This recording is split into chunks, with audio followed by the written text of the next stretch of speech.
enfin posséder l'Africain à 100%. Et c'est pour ça que nous, moi, professeur d'université que je suis, je dis, mais arrêtez ces bêtises. Arrêtez ces bêtises. L'Afrique profonde a ce qu'il faut à l'être humain pour l'équilibre. Et c'est ça grâce à notre culture. Maintenant, quand les gens viennent vous dire que non, les rites que vous faites là, ça c'est les choses de Satan, parce qu'on leur a mis dans la tête que ce qui est africain est diabolique. Ce qui est africain n'est pas bon. Ce qui est bon, c'est seulement qui vient de l'extérieur. Or, le drame religieux que les Africains vivent, c'est que disons, le message de Jésus, ce n'est pas le message qui vient de Jésus d'Israël, mais c'est le message qui vient de l'Europe. C'est le message de Jésus qui vient en Afrique, c'est un message qui a transité par la culture européenne, par la façon de voir de l'Europe. Or, regardez un peu comment vous vivez ici dans vos appartements. Vous ne connaissez même pas le voisin. Ah ouais. Vous ne lui dites même pas bonjour. Bon. Tandis que l'Afrique, c'est impossible. Dès que vous avez aménagé quelque part, dès le lendemain matin, les gens viennent même voir, toi même tu es qui, on va te sortir. C'est ce que j'avais dit. Et c'est cette force de l'Afrique que les autres, dans leur esprit de domination excessive, veulent donc casser. Et on passe par la religion en disant que non, si tu veux accéder à Dieu, on dit donc Jésus, etc., tu dois faire comme ceci. Mais ce n'est pas l'Europe qui a inventé le monde. Ce n'est pas l'Europe qui est, ou l'Amérique qui est l'origine de l'humanité. C'est l'Afrique. Donc, vous voyez, du Ngondo, vous m'avez amené oui, bien sûr, non. Très loin. Vous m'avez amené très loin pour voir, mais et ceux qui, n'est-ce pas, veulent être plus européens que européens, même dans l'adoration de Jésus. Parce qu'ils se disent que pour adorer Jésus, il faut que tu te débarrasses de tout ce qui est africain. C'est une folie qui ne dit pas son nom. C'est une folie qui ne dit pas son nom. Mais est-ce que Jésus était même un Européen? Ça. Jésus n'était pas un Européen. Jésus, il était un fils d'Israël. Et les gens, les théologiens africains, ne se rendent même pas compte des bêtises qu'ils disent à l'Église. Ils ne se rendent même pas compte que Jésus, dès qu'il est né, Dieu lui a dit à ses parents, amenez-le en Afrique. C'est-à-dire, ils disent Égypte, mais l'Égypte c'est quoi? L'Égypte c'était l'Afrique. L'Égypte c'était l'Afrique. Dès que Jésus est né, il y a l'ange qui est venu pour dire non, amène cet enfant en Afrique. Oh, et on ne parle du ministère de Jésus que quand il a eu dans les 30 ans là. Oui, c'est ça, c'est mais vrai. tout, c'est-à-dire du premier jour jusqu'à ces 30 ans, il était où? Il était en Afrique. Alors, donc, et c'est ça que les Africains ne comprennent pas, que Jésus lui-même a puisé profondément dans la spiritualité africaine. Jésus a été jusqu'au lac Tana en Éthiopie. Pourquoi les théologiens africains ne font pas les recherches pour comprendre tout ça? Le livre que Jésus citait par cœur, c'était le livre d'Enoch. Enoch, un Éthiopien. L'Éthiopien qui a tellement plu à Dieu, qui n'a même pas connu la mort. Dieu l'a pris, ça qu'ils connaissent la mort. Alors, c'est tout ça. C'est-à-dire, ce sont les grands défis aujourd'hui des théologiens africains, qu'ils doivent puiser tout ça et puis rendre ça accessible à l'humanité entière. On tait la vie de Jésus du premier jour jusqu'à dans les 30 ans.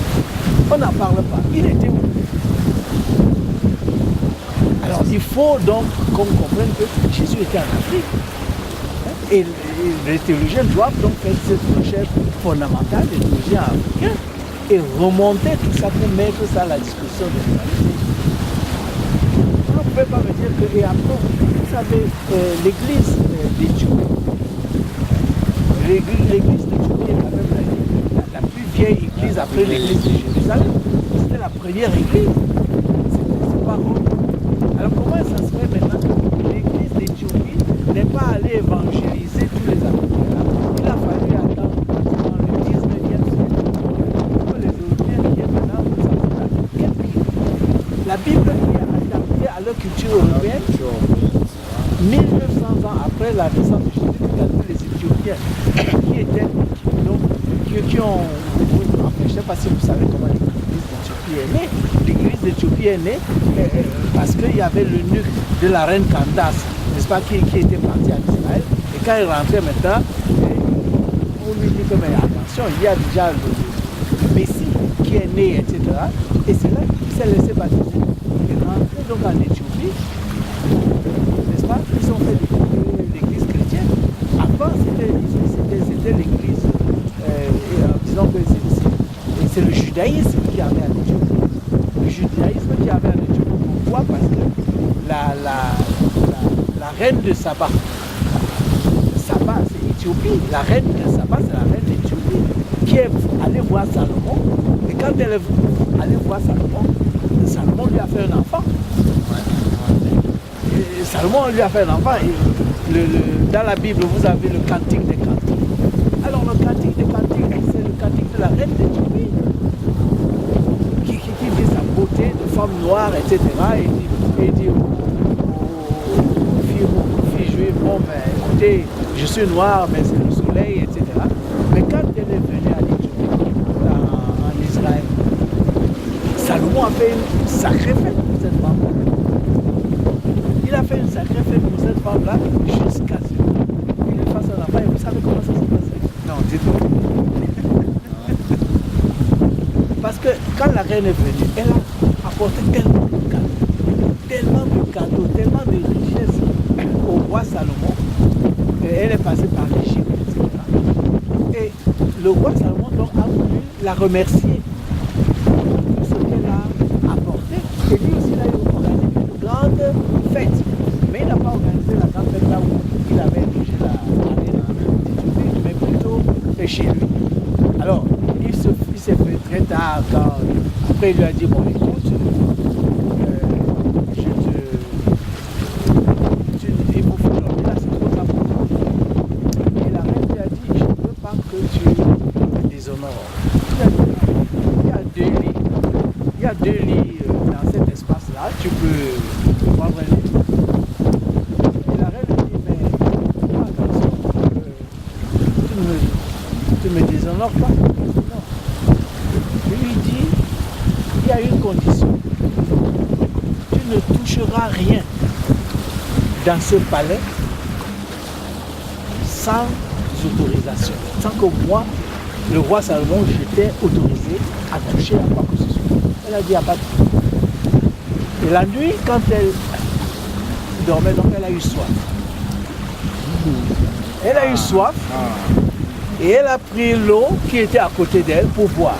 Le roi Salomon s'est levé, il lui a dit non, tu n'as pas respecté. Et comme on dit à Léa Acta, les deux ont été jetés. Et c'est comme ça donc que vous avez le cantique des cantiques qui dit quand même tout ce qu'il y a là-dedans. Et c'est comme ça qu'il a fait l'enfant. Elle est tombée enceinte avant de rentrer. Elle n'a pas fait l'enfant en Israël. Elle a fait l'enfant quand elle est rentrée chez elle, mais elle n'était même pas encore arrivée en Éthiopie. Elle était encore comment on appelle ça encore? En Érythrée. C'est là-bas qu'elle a accouché. Bon, mais quand elle est partie, le roi Salomon lui a donné un sigle en disant, si l'enfant là,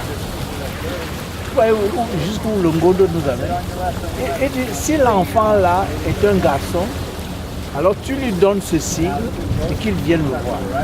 Parce que quand je vais voir mon sigle, je vais comprendre que c'est mon enfant. Alors effectivement, l'enfant c'est un garçon.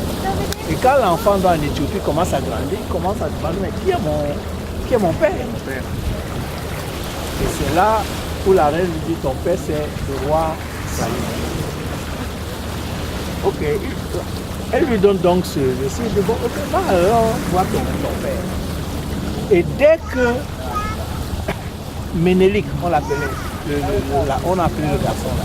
Dès qu'il Ménélik arrive donc à Jérusalem, Salomon dit, mais c'est mon fils.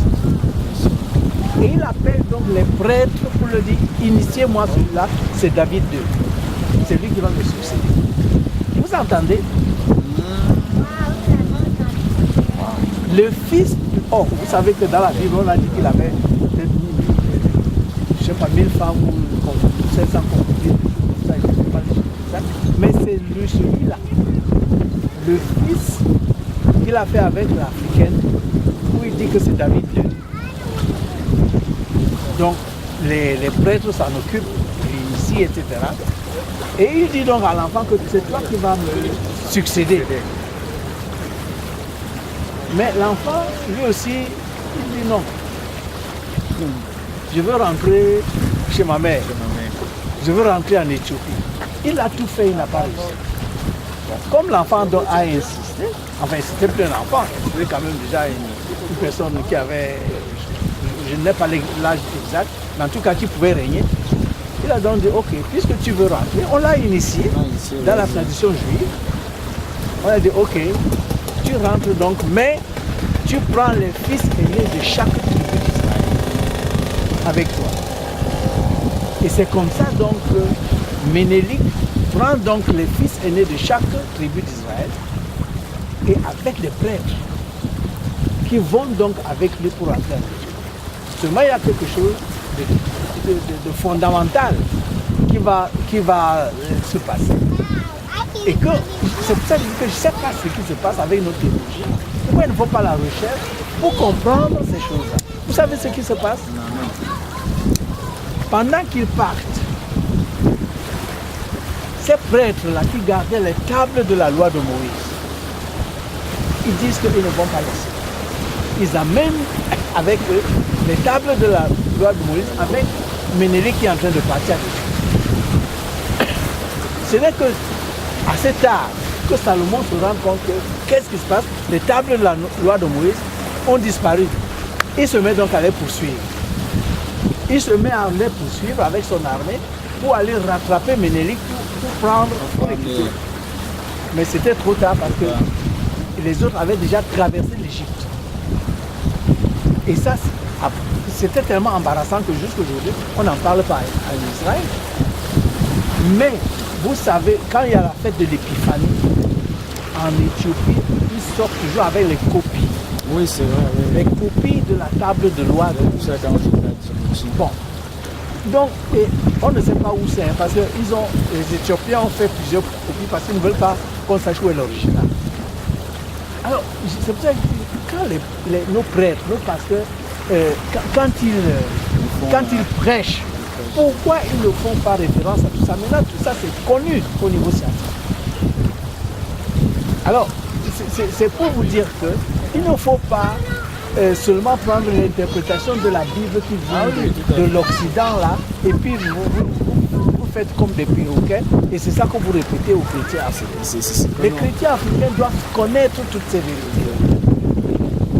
Connaître toutes ces vérités et voir maintenant comment l'évangile, Jésus-Christ qui est un évangile de paix et d'amour, comment est-ce qu'ils peuvent combiner ça avec leur héritage africain? Parce que je vous dis bien que le livre de chevet de Jésus-Christ, c'était le livre d'Enoch, un noir d'Éthiopie.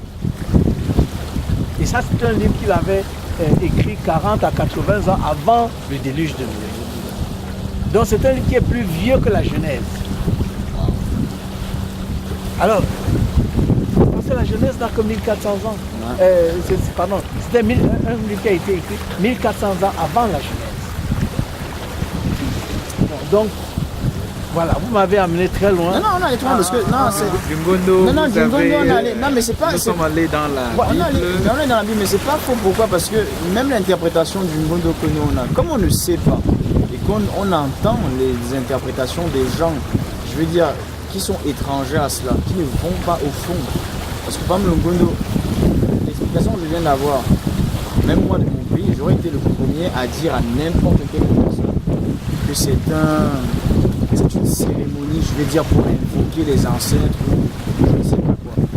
Mais si on dit ça comme ça à quelqu'un, forcément il va penser que c'est quelque chose de suspect, quelque chose de... Comme moi on m'a toujours dit que justement cette fameuse marmite, on ne sait pas ce qu'il y a dedans, que n'importe qui ne la touche pas.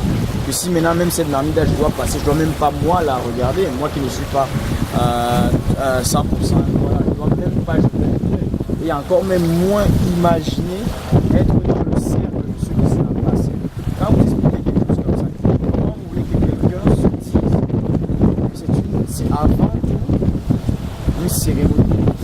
l'éducation et que ça a tout un sens. Il y a un message qu'on doit délivrer à toute une communauté. Et que c'est pas un message de violence, c'est pas un message de sorcellerie, c'est pas un message de, comme je veux dire, vous avez parlé des sociétés comme ici à Washington ou en France, on connaît tous ces exemples comme des comment dire ça, les fameux comment ça s'appelle les organisations oui, comment ça s'appelle, qui sont assez connus là. Il y a peut-être des présidents, des gens qui sont des organisations secrètes. voilà. Voilà, on sait tous ces organisations secrètes. Elles sont secrètes. Ils ne parlent pas. Par exemple, j'avais voulu un jour, je sais pas, il voulait que je sois ça les millions. Des organisations à œuvre caritatives. Oui, caritatives, ils appellent ça les. Oh, ça va me revenir. Mais cela m'amène à une question qui est fondamentale. Vient-il donc, par exemple,